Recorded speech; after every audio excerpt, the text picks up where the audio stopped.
5 декабрь күнү Бириккен Улуттар Уюмунун Бишкектеги өкүлчүлүгүнүн алдында Кытайдагы кыргыздарды колдоо акциясы өттү.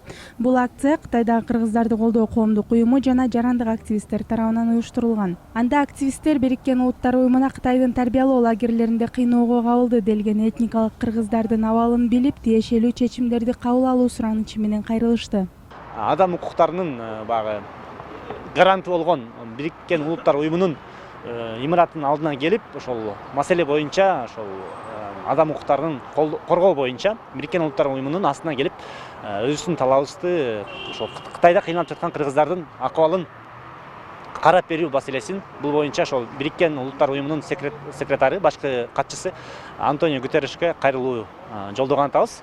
Эми алардын айтуусу боюнча буга чейин алар жашырып жүргөн экен, себеби аларга дагы ушундай дагы күчөп кетпеш үчүн, алардын өздөрүнө зыян көп тийбеш үчүн эч кимге айтпай жүргөндүктөн эч ким билинген эмес да. Буга чейин кытайлык жарандыктар айтып жүргөн бул маселени, казак туугандарыбыз.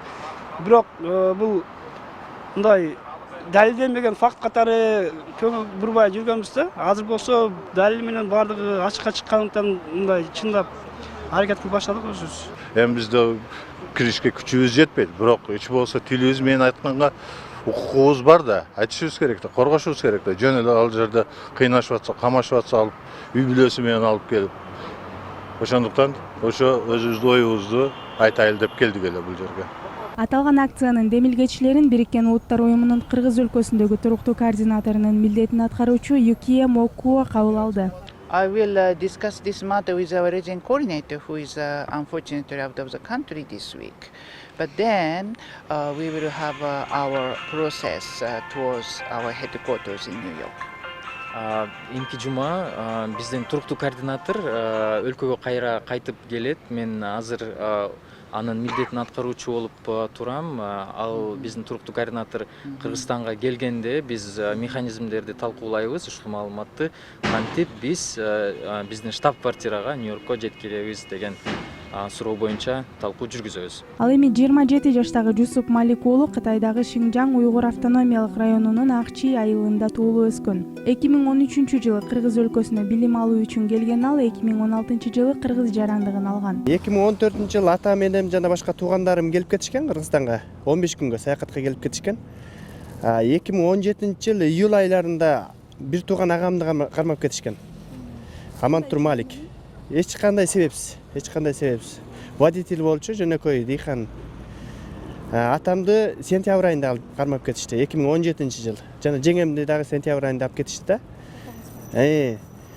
Ошондон бери байланыш кыла албай келем, 1,5 жыл болду. Акыркы жолу чоң жеңем менен байланышкам 1 жыл мурда.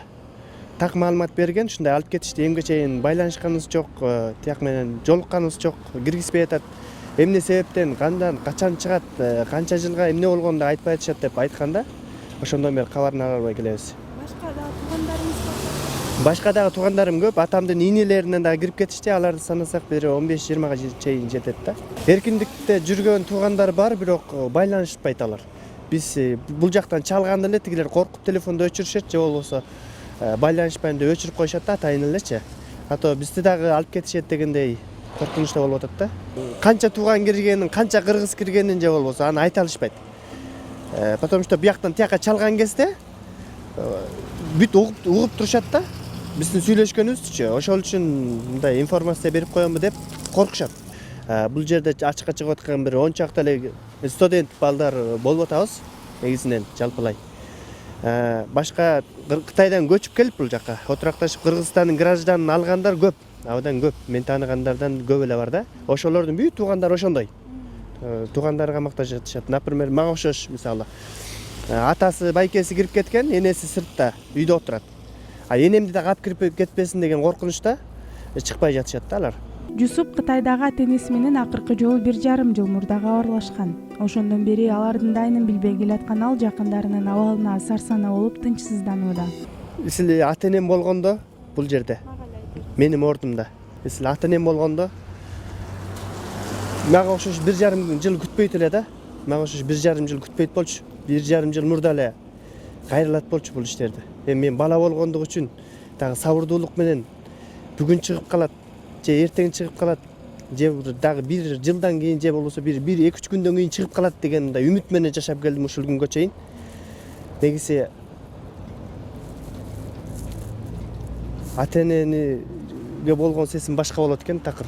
Силер башка адам болсо дагы анча сезилбейт болчу. Мен бул сесимди силерге билдире албайм, айта албайм. Жүрөгүм гана сезип турат.